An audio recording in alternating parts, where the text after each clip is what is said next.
பரிசுகளுடன் let the celebrations begin. எல்லாருக்கும் வணக்கம். இந்தியாவுடைய மிகப்பெரிய ஸ்போர்ட்ஸ் ஈவெண்ட் அடுத்த வருஷம் வரப்போகுது. அதாங்க IPL 2025. ஆனா IPL 2025 முன்னாடி இதுவும் ஒரு மிகப்பெரிய ஈவெண்டா இருக்க போகுது. அதுதான் IPL 2025 மெகா ஆக்ஷன். இந்த மெகா ஆக்ஷனை பொறுத்த வரைக்கும் வென்யூ தான் ஒரு மிகப்பெரிய கேம் சேஞ்சரா இருக்கும் அப்படின்றாங்க. அதுதான் மிடில் ஈஸ்ட்ல அவங்க வைக்க போறாங்க. சரி, இதுல என்னன்னா ஒரு பேக்கப் ஆப்ஷனா துபாய் அப்படின்றாங்க. ஆனா மெயினான ஒரு ஆப்ஷன் என்னன்னு பாத்தீங்கன்னா சவுதி அரேபியா. இந்த சவுதி அரேபியாவை இந்தியா எதுக்காக சூஸ் பண்றாங்க, பிசிசி ஏன் இந்த அளவுக்கு ரொம்ப கீனா இருக்காங்க அப்படின்னு நம்ம பார்ப்போம். ஏன் இந்தியாவில் அவங்க நடத்தல அப்படின்ற ஒரு விஷயம் இருக்கு. இதை பத்தி தான் நம்ம பார்க்க போறோம். இதுல வர முதல் விஷயம் என்ன தெரியுமா, அந்த லாஜிஸ்டிக் இஷ்யூ அப்படின்றாங்க. சரி, ஒரு விஷயம் நம்ம பார்ப்போம். இப்பேற்பட்ட ஒரு மிகப்பெரிய ஒரு மெகா ஆக்ஷன் நடக்க போகுது. இதுக்கு முன்னாடியும் இந்தியால இந்த மாதிரி மெகா ஆக்ஷன் நடந்திருக்கு. ஆனா இது இந்த தடவை இருக்க போது கொஞ்சம் பெருசா இருக்க போதுன்றாங்க. மிகப்பெரிய அளவு நடத்த போறாங்க, கொஞ்சம் பிரம்மாண்டமா. அப்பேற்பட்ட ஒரு பிரம்மாண்டமான ஒரு டோர்னமெண்ட் இந்தியாவுக்குள்ளே நடத்த முடியுமா அப்படின்னு ஒரு கேள்வி இவங்க முன்வைக்கப்படுது. சில லாஜிஸ்டிக் இஷ்யூலாம் இருக்கு அப்படின்லாம் சொல்றாங்க. ஏன்னா இந்த மாதிரியான ஒரு விஷயத்துல ஃபர்ஸ்ட் இன்வெஸ்டர்ஸ் வருவாங்க, பிரான்சைஸ் அட்மினிஸ்ட்ரேஷன் ஆளுங்கெல்லாம் வருவாங்க, மீடியா பர்சன் வருவாங்க, பிராட்காஸ்டர்ஸ், இப்படி எல்லாமே வருவாங்கல்ல. இப்பேற்பட்ட ஒரு ஈவெண்ட் இந்தியாவுக்குள்ளேயே இந்த மாதிரி டிராவலிங்கை வச்சு நடத்த முடியுமா? எதுக்கு தேவையில்லாத ஒரு தலைவலி, இந்தியன் கவர்மெண்ட்டுக்கு தேவையில்லாத தலைவலின்ற மாதிரி நினைச்சிருக்கலாம். ரெண்டாவது செக்யூரிட்டி ரீசனா கூட இருக்கலாம்.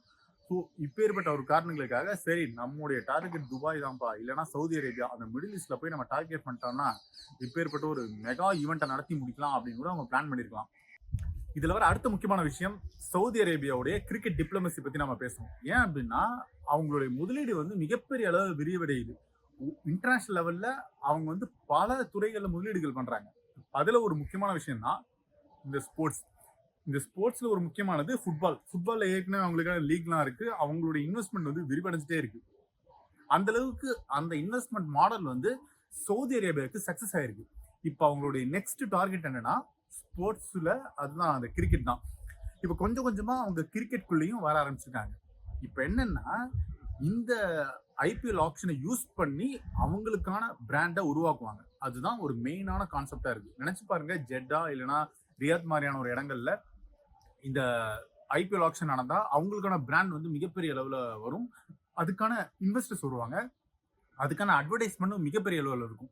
ஸோ இது எல்லாமே ஒரு மார்க்கெட்டிங் ஸ்ட்ராட்டஜி மூலமா தான் அவங்க பண்ண போறாங்க. ஸோ இதுவே ஒரு யூஎஸ்பியா IPL ஆப்ஷனுக்கு அமையறதுக்கான வாய்ப்பு இருக்கு. இதுதான் மெயினான கான்செப்ட், இந்த இன்வெஸ்ட்மெண்ட். இதுல வர அடுத்த ஒரு முக்கியமான விஷயம் இருக்கு. இந்த சவுதி அரேபியால இந்த மாதிரி IPL ஆப்ஷன் நடக்கும்போது சில பிராக்டிக்கல் டிஃபிகல்டிஸ் இருக்கு அப்படின்றாங்க. அது என்னன்னா பட்ஜெட். இந்த பட்ஜெட்னு சொன்ன உடனே துபாயை கம்பேர் பண்ணும்போது சவுதி அரேபியாவோட பட்ஜெட் கொஞ்சம் எகிருது. துபாயில ஒரு ஹோட்டல் புக் பண்றாங்கன்னா அதை விட அதிகமான ஒரு 50% அதிகமா இந்த சவுதி அரேபியாவோட ஹோட்டல்ஸ் தான் இருக்கு அந்த டைம்ல, அந்த IPL ஆப்ஷன் நடக்கிற டைம்ல அப்படின்றாங்க.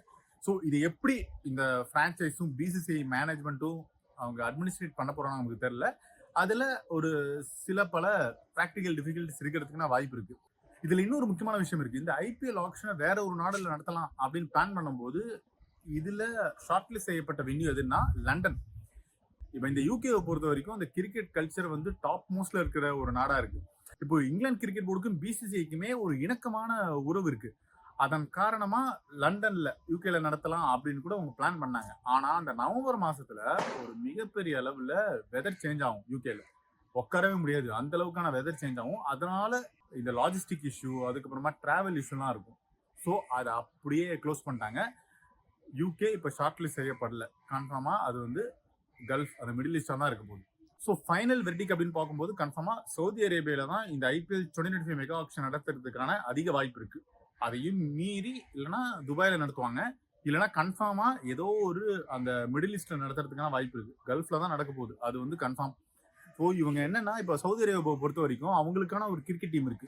T20 இன்டர்நேஷனல் மென்ஸ் ரேங்கிங்ல 33வது இடத்துல இருக்காங்க. இதுல இன்னொரு முக்கியமான விஷயம் இருக்கு. அந்த சவுதி அரேபியாவுடைய ஸ்போர்ட்ஸ் கல்ச்சர் மிகப்பெரிய அளவுல மாறிட்டு இருக்கு. அங்க பல ரெஸ்ட்ரிக்ஷன்லாம் இருக்கு. ஆனா கொஞ்சம் கொஞ்சமா இந்த கமர்ஷியலைசேஷனுக்காக நிறைய விஷயத்துல மாத்திட்டு இருக்காங்க. அதுல ஒரு முக்கியமானது தான் அவங்களோட இன்வெஸ்ட்மெண்ட். அது ஃபுட்பால், கிரிக்கெட்னு விரிவடைஞ்சிட்டே இருக்கு. ஏற்கனவே UAEக்குலாம் T20 லீக்லாம் இருக்கு, அதுவும் வெற்றிகரமா போயிட்டு தான் இருக்கு. ஸோ கன்ஃபார்மா இந்த IPL 2025 மெகா ஆக்ஷன் நடத்தினா சவுதி அரேபியாவுக்கு ஒரு மிகப்பெரிய அளவில் லாபம் கிடைக்கிறதுக்கான அதிக வாய்ப்பு இருக்கு. இதன் மூலமா அவங்களுடைய பிராண்ட் இன்னுமே விரிவடையும். என்ன நடக்க போகுதுன்னு கொடுத்திருந்து பார்ப்போம். இதை பத்தி உங்களுடைய கருத்துக்களை கமெண்ட் செக்ஷன்ல சொல்லுங்க. நாமும் இதை பத்தி தொடர்ந்து பேசுவோம். உங்களோட இணைஞ்சிருப்போம். இது ஒன் இந்தியாவுக்காக ஆனந்தன்.